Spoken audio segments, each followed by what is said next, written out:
나는 그날 언니의 웃음을 평생 잊지 못할 것이다. 조카들이 내 새로 산 65인치 OLED TV를 망가뜨렸을 때 언니는 애들은 원래 그래 하며 웃었다. 지은아, 너 돈 많잖아. 새로 사면 되지. 왜 그렇게 쪼잔해? 그 한마디가 내 안에 쌓아둔 모든 것을 무너뜨렸다. 나는 김지은, 37, 서울 강남 타워 팰리스 45층에 혼자 산다. 결혼 안 했다. 아이도 없다. 회사에서 승진만 바라보며 살았다.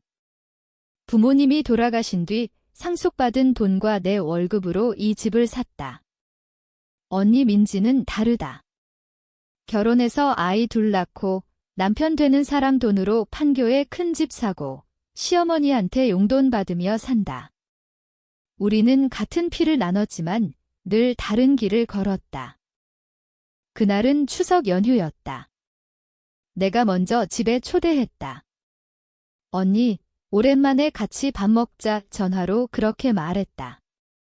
사실은 외로웠다.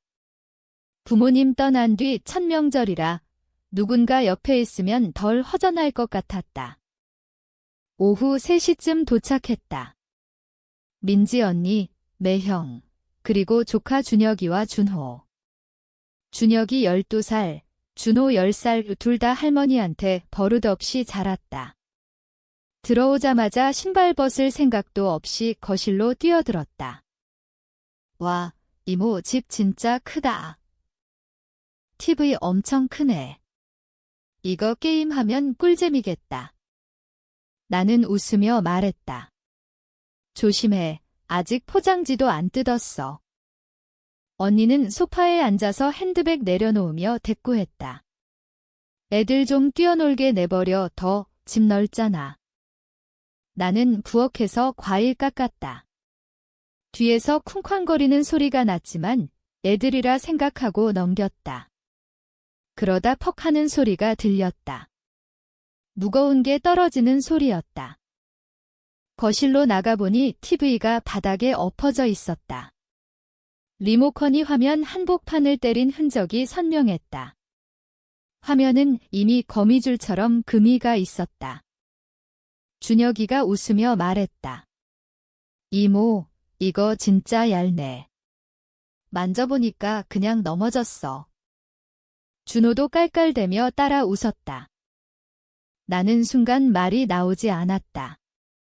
그 TV는 내가 반년 동안 적금 깨서 산 거였다. 400만 원이 넘었다. 단순한 전자제품이 아니었다. 혼자 사는 집에서 유일한 위로였다.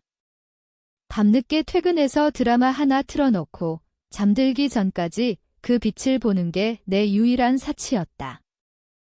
언니가 소파에서 일어나며 말했다. 아이고, 지은아. 애들이 장난친 거 가지고 왜 그렇게 굳어 있어? 미안하다고 하면 되지? 조카들은 미안하다는 말 대신 계속 웃었다. 나는 조용히 말했다. 언니, 이건 장난으로 끝낼 일이 아니야. 언니의 표정이 살짝 굳었다가 다시 웃음으로 돌아왔다. 얘야, 너 진짜 변했다. 예전엔 이렇게까지 꽉 막히지 않았는데. 돈 좀 벌었다고 사람 바뀌나 봐. 돈 많으면 새로 사면 되잖아. 우리가 돈이 어딨어. 매형은 한마디도 하지 않고 핸드폰만 보고 있었다. 나는 그 순간 깨달았다. 이 사람들은 진심으로 미안해하지 않는다. 오히려 내가 과민하다고 생각한다. 내가 돈이 많으니까 내가 손해봐도 된다고 생각한다. 나는 고개를 끄덕였다. 알았어. 새로 살게. 언니는 다시 웃으며 말했다. 그래, 그게 지은이답지? 그들은 저녁 먹고 2시간 만에 집으로 갔다. 나는 혼자 남아서 깨진 TV를 치웠다. 유리 조각이 손을 베었지만 피가 나도 아프지 않았다. 그날 밤 나는 잠을 이루지 못했다. 언니의 웃음이 계속 머릿속에 맴돌았다. 그 웃음은 단순한 웃음이 아니었다. 나를 아래로 보는 오래된 시선이었다. 나는 처음으로 생각했다. 이제까지 내가 너무 많이 참았다는 걸. 그 후로 나는 언니네 가족을 관찰하기 시작했다. 멀리서, 조용히. 나는 회사에서 리스크 관리팀에 속해 있다. 기업들의 재무 상태, 임원들의 평판, 숨겨진 거래들을 들여다보는 일이 직업이다. 습관처럼 사람들의 약점을 찾는다. 그게 내 전문성이다. 언니네 집은 판교 신도시 대형 아파트였다. 매형되는 사람은 건설 회사 중간 관리자. 시어머니가 물려준 땅으로 부동산 임대 수익도 있었다. 겉보기엔 안정적이었다. 하지만 나는 알았다. 겉모습만으로는 아무것도 알 수 없다는 걸. 먼저 준혁이 학교를 알아봤다. 사립중학교, 학비 비싸다. 학교 커뮤니티에 들어가 부모들 대화방을 훑었다. 준혁이가 또래를 괴롭힌다는 소문이 있었다. 증거는 없었다. 아직은. 준호는 더 어렸다. 게임 중독 기미가 보였다. 밤늦게까지 온라인 게임하고 학교 숙제는 엄마가 대신 해준다는 얘기가 카톡 단체방에 올라와 있었다. 언니는 여전히 인스타에 행복한 가족 사진을 올렸다. 우리 집 막내들 사랑 남편이랑 데이트 필터 잔뜩 씌운 사진들. 팔로워는 3,000명이 넘었다. 나는 그 계정을 매일 확인했다. 댓글 하나하나 읽었다. 언니가 어떤 이미지를 팔고 있는지, 어떤 말로 자신을 포장하는지. 그러다 우연히 매형의 페이스북을 찾았다. 비공개였지만 친구 신청을 보내니 바로 수락했다. 아마 나를 처형 동생으로만 생각했겠지? 그 계정에서 처음 봤다. 매형이 다른 여자와 찍은 사진. 회사 후배로 보이는 여자. 캡션은 오늘도 고생 많으셨습니다 졌다. 사진 속에서 매형의 손이 여자 허리에 살짝 닿아 있었다. 나는 스크린샷을 저장했다. 아직은 아무것도 하지 않았다. 그냥 모아두었다. 그리고 언니에게 연락했다. 한 달 만에 처음이었다. 언니, 조카들 보고 싶어서. 이번 주말에 내가 갈까? 언니는 흔쾌히 대답했다. 오렴, 오렴.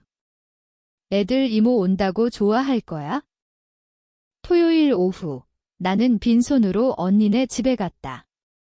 조카들은 나를 보자마자 달려왔다. 이모. 새 TV 샀어. 나는 웃으며 말했다. 응, 더 큰 걸로.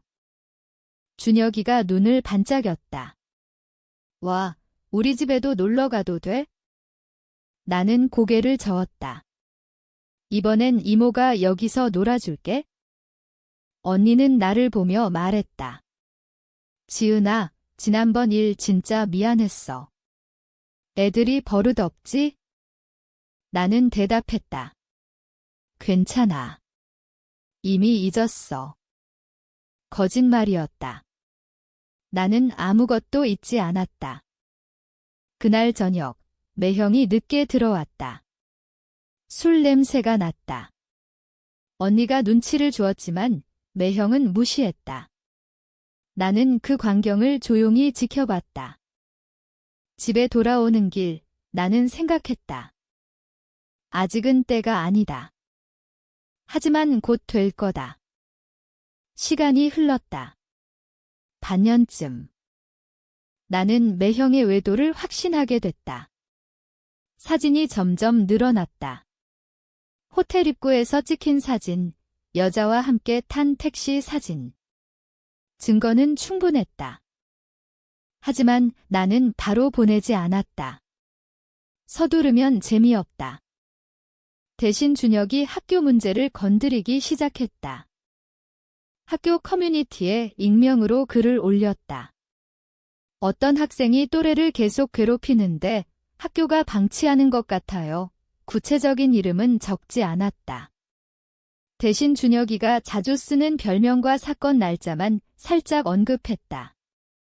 며칠 뒤 학부모 단체방이 폭발했다. 누군가 준혁이 이름을 직접 거론했다.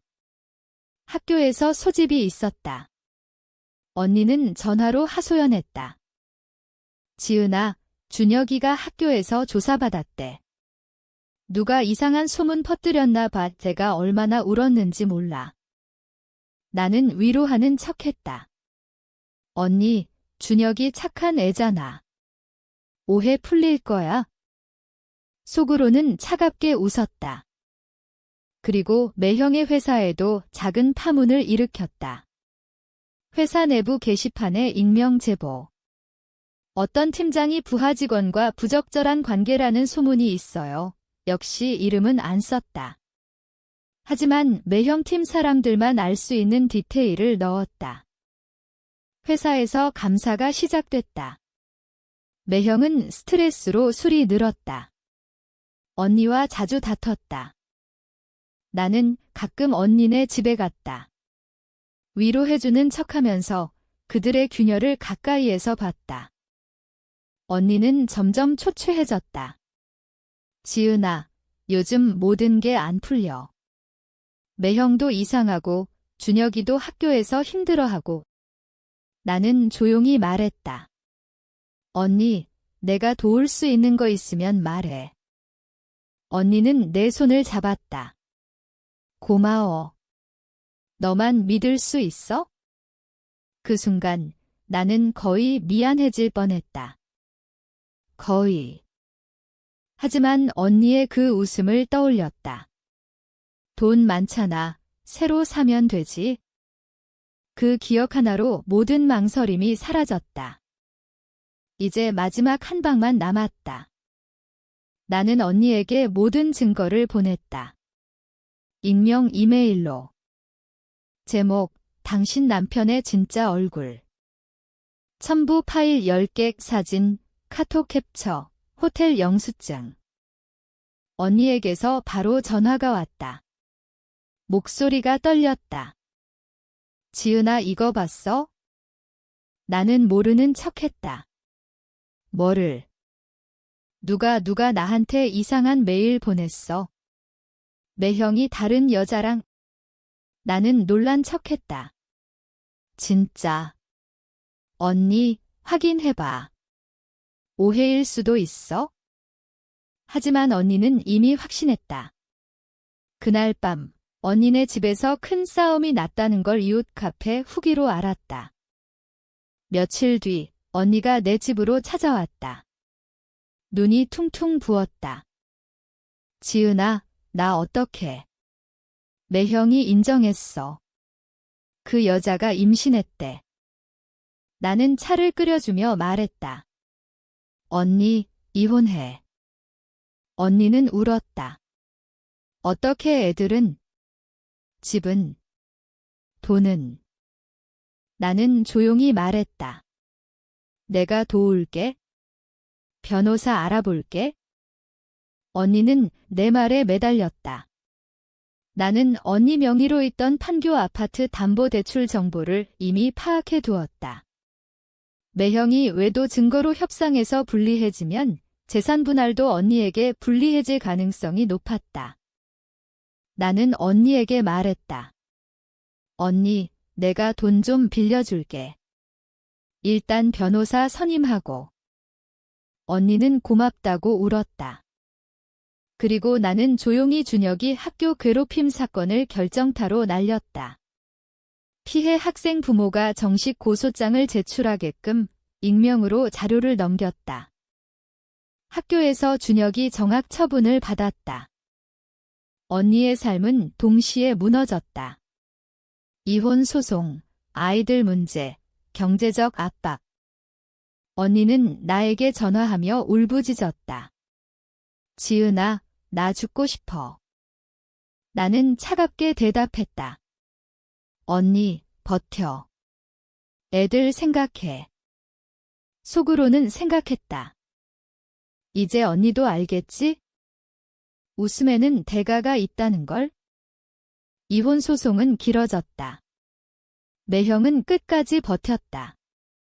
외도 증거가 확실했지만 재산 분할에서 언니가 불리했다.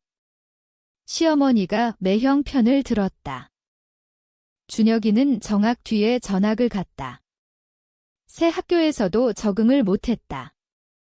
준호는 게임 중독으로 상담소를 다녔다. 언니는 판교집을 팔아야 했다. 빚이 너무 많았다.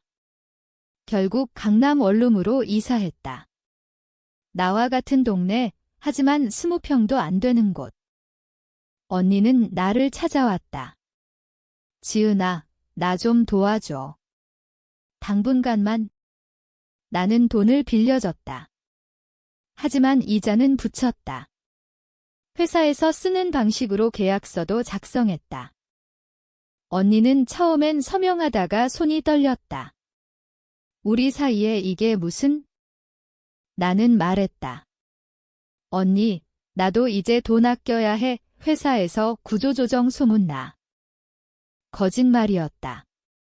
나는 승진했다. 언니는 결국 서명했다. 그 후로 언니는 나를 볼 때마다 눈이 달라졌다. 예전에 그 우월한 미소는 사라졌다. 대신 두려움과 원망이 섞인 눈빛. 어느 날 언니가 물었다. 지은아, 그 메일 너였지? 나는 웃었다. 언니, 무슨 소리야? 언니는 더 묻지 않았다. 물을 수도 없었다. 내가 마지막 남은 지푸라기였으니까. 조카들은 나를 볼 때마다 고개를 숙였다. 더 이상 기모 하며 달려오지 않았다.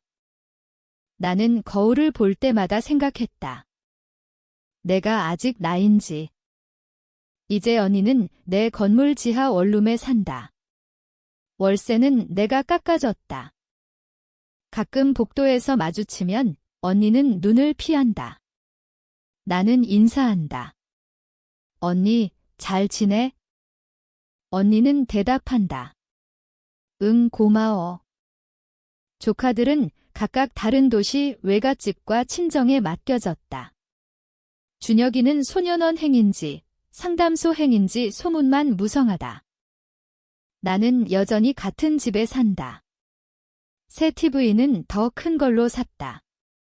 하지만 거의 켜지 않는다. 밤에 혼자 있을 때 가끔 그날 언니의 웃음이 떠오른다. 그리고 생각한다. 내가 이긴 걸까? 아니면 나도 똑같이 망가진 걸까? 정답은 없다. 다만 한 가지 확실한 건 이제 누구도 내 앞에서 웃으며 내 것을 망가뜨리지 못한다는 것. 그게 전부다.